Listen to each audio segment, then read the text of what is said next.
उसका आप पे फर्क पड़ा है, मानते हो? कोई भी आदमी है वो 2018 को याद करेगा, उसको भली बात याद आ जाएगा कि हुआ क्या था। तनाव की स्थिति हुई थी, दोनों तरफ, तीनों तरफ, चारों तरफ नुकसान हुआ था, पुलिस ने बल प्रयोग भी किया था, और आपको पता है कितनी क्षति हुई थी, सारे वर्ग की क्षति हुई थी, किसान, एससी, एसटी, जनरल, राजपूत, ब्राह्मण, बनिया, कोई ऐसा वर्ग नहीं है। मैं इन वर्गों का बार बार नाम इसलिए ले रहा हूँ कि आप लोग यहाँ बैठे हो हर समाज के लोग, और आपको ये पता होना चाहिए कि अगर ऐसा कुछ होता है तो हिंडौन को दुख पाता है, हिंडौन को दुख मिलता है, और किसी को दुख नहीं मिलता। भगवान ने एक दुख दिया आपको, 10 दिन से चल रहा है, अभी भी बारिश हो रही है। हम कलेक्टर साहब आ रहे थे, हमें यही टेंशन हो गई कि फिर से क्या होगा। अभी जो बारिश हुई है 10-15 mm हुई है। मैं यही बार बार रिपीट करना चाह रहा हूँ कि जो भी आप करोगे, पुलिस और प्रशासन 100% आपका सहयोग करने के लिए है। 100% हम चाहते हैं कि बहुत ही शांतिपूर्वक तरीके से आप जहां पे जुटना है, जो आपने एसडीएम साहब को बता रखा है, यहाँ जुटोगे, ऐसे ऐसे चलोगे, अपनी डिटेल उसकी भी बात करेंगे, और यहाँ आकर चाहे महामहिम राष्ट्रपति के नाम, जिला कलेक्टर साहब के नाम, जो भी ज्ञापन देना आप ज्ञापन दोगे, वो पूरा प्रोग्राम एक अत्यंत शांतिपूर्वक तरीके से, अच्छे उत्साह के साथ, और जो फंडामेंटल राइट्स आपके हैं और जो जिससे लोग डिस्टर्ब हो रहे हैं, मतलब जो जिस रास्ते से आप निकल, उनके फंडामेंटल राइट्स, दोनों फंडामेंटल राइट्स को बैलेंस बनाकर वो प्रोग्राम हमें 100% सक्सेसफुली शांतिपूर्वक कंप्लीट करना है। हम ये चाहते हैं जो एससी और एसटी समाज का कंसर्न है, जो उनकी चिंता है, जो उनकी ऊपर एक दिमाग में चल रहा है, उस चीज को लेकर जो उनके प्रॉब्लम्स है, वो हमें ज्ञापन के रूप में, चाहे कलेक्टर साहब के नाम, चाहे जिसके नाम आप देना चाहते हो, वो पहुंच जाए, हम ऊपर उसको फॉरवर्ड कर दें, जिससे कि आपका टेंशन खत्म हो जाए और जो भी टेंशन है वो खत्म हो जाए। अब मोटा मोटा मुद्दों की बात पे आ रहा हूँ। बताया है कि एससी और एसटी समाज जो ज्ञापन निकालना चाह रहा है, जो रैली निकालना चाह रहा है, उस रैली के बीच में जो व्यावसायिक प्रतिष्ठान और व्यावसायिक दुकानें पड़ रही हैं, वो व्यावसायिक प्रतिष्ठान और दुकानों का तो फंडामेंटल राइट है उनका पेशा करने का, लेकिन हिंडौन की जो इतिहास रहा है 6 साल पहले का, मेरी कलेक्टर साहब की और पूरे प्रशासन की ये गुजारिश है, ये अपील है, ये निवेदन है, ये रिक्वेस्ट है कि आपको भी पता है कि जितने टाइम लोग इकट्ठा होंगे और ज्ञापन देंगे, वही टाइम हमारे लिए इंपॉर्टेंट है। उस टाइम हम शांति से जो भी प्रोग्राम है उसको हो जाने दें। जो प्रोग्राम कर रहे हैं और जो प्रोग्राम को देख रहे हैं, शांति से हो जाने दें। किसी भी तरह का कोई डाउट नहीं रखना है। व्यापारी वर्ग के जो यहाँ पे प्रबुद्ध जन आए हैं, मैं अभी उनसे भी बात करूंगा, कलेक्टर साहब बात करेंगे। मैं उनसे गुजारिश करूंगा इस चीज को लेकर, जब तनाव आता है सबसे ज्यादा नुकसान व्यवसाय को होता है। ये चीज कोई मैं नया नहीं बोल रहा हूँ, आप सबको पता है, 2018 का हिस्ट्री पता है और तमाम चीजें आपको पता है। करौली में भी हुआ था 2022 में, धंधा सबको पता है।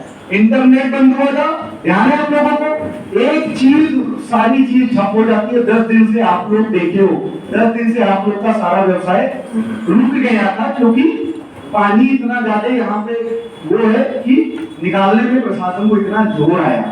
तो उस चीज के लिए मैं बार बार कहना चाह रहा हूँ, जो प्रोग्राम चलेगा उस बीच में चाहे व्यापारी वर्ग हो, चाहे आमजन हो, चाहे पत्रकार बंधु हो, चाहे एससी एसटी समाज के लोग हो, चाहे यूनियन वाले हो, चाहे हॉस्टल वाले हो, चाहे स्कूल वाले लोग हैं, चाहे जिस टाइप के लोग हो, सबको वो प्रोग्राम शांतिपूर्वक निकल जाए, ज्ञापन दे दे, उसके बाद डिस्पर्स हो जाए, उसके बाद फिर अपना नॉर्मल लाइफ शुरू हो जाएगा।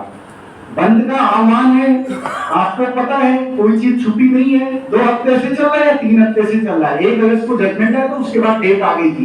कोई नई चीज नहीं है, साल में 1-2 बार बंद आ ही जाता है। 2 दिन पहले डॉक्टरों ने बंद किया, इतना शांतिपूर्वक बंद था, मतलब मतलब वैसा अगर बंद कर दो तो एक लगता है, मतलब ऊपर मिनिस्ट्री तक उसका मैसेज गया है, उसके बाद सर्कुलर आ गया कि 6 घंटे में एफआईआर होनी है हॉस्पिटल के किसी भी कर्मचारी या डॉक्टर के साथ कुछ होता है तो। उस बंद का मैसेज, एक दिन का बंद था, कोई डिस्टर्ब नहीं हुआ। प्रशासन ने, कलेक्टर साहब ने ऐसी व्यवस्था की थी कि इमरजेंसी में भी पेशेंट चला गया था ओपीडी वाला, लेकिन उस बंद का मैसेज गया, यूनियन तक गया।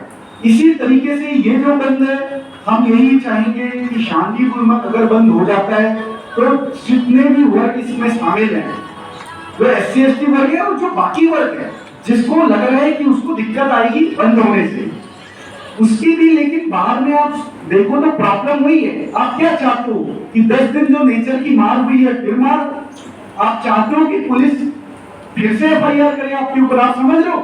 मैं सब सारे वर्ग को बोल रहा हूँ, किसी एक वर्ग की बात नहीं कर रहा हूँ। हम ये चाहते हैं कि हिंडौन कस्बे में जो प्रोग्राम प्रस्तावित है सोशल मीडिया के थ्रू, वो प्रोग्राम सुचारू और शांति रूप से निकल जाए।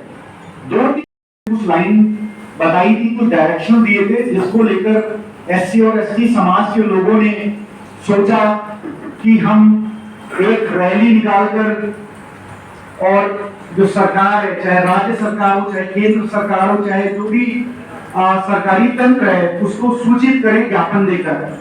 जो मोटा मोटा मैंने सोशल मीडिया पे और आप लोगों से बात की अभी तक पिछले 1 हफ्ते में, हमें ये ज्ञात हुआ है कि आपका प्रोग्राम है कि आप एक ज्ञापन रैली निकालकर ज्ञापन देना चाहते हो, जिससे कि आपके जो कंसर्न है वो जिस जहां पे पहुंचाना चाहते हो वो पहुंच जाए। मोस्टली मैं इसमें कुछ चीजें बताना चाहूंगा आपको। सबसे इंपॉर्टेंट चीज जो मैं आउटसेट पे क्लियर करना चाहता हूं कि आप लोग को पता भी होगा, लेकिन मैं इसको एम्फसाइज करना चाहता हूं कि जो आरक्षण बंद करने वाली बात है, खत्म करने वाली बात है, वो सरासर भ्रामक है। वो मैं एज ए पुलिस ऑफिसर आपको अवगत कराना चाहता हूं। अगर वो वाला कोई डाउट हो तो, मतलब आप ज्ञापन दे रहे हो वो चीज है, बट कहीं मीडिया, सोशल मीडिया पे अगर ऐसे भ्रामक चीजें आप खुद उम्मीद करोगे और ये कोशिश करोगे, ऐसी भ्रामक चीजें ना फैले कि आरक्षण बंद कर दिया है या जजमेंट में ऐसा कुछ आरक्षण बंद कर दिया गया है। क्योंकि मैंने देखा है कई लोग इस तरह का भ्रम फैला रहे हैं, जो कि आप यहाँ जितने लोग बैठे हो सबको पता है कि ये चीज गलत है। सुप्रीम कोर्ट ने 2 चीजें, ऑनरेबल सुप्रीम कोर्ट ने 2 चीजें बोली थी, और उसमें एक चीज पर हमारे प्राइम मिनिस्टर साहब ने क्लियर बोल रखा है, आपके पास वीडियो भी होगा, सारे एमपीज गए थे प्राइम मिनिस्टर साहब से मिलने, उन्होंने क्लियर बोल दिया कि क्रिमिनल का कोई कॉन्सेप्ट नहीं है। आपको वो वीडियो फुटेज नेट पे मिल जाएगा।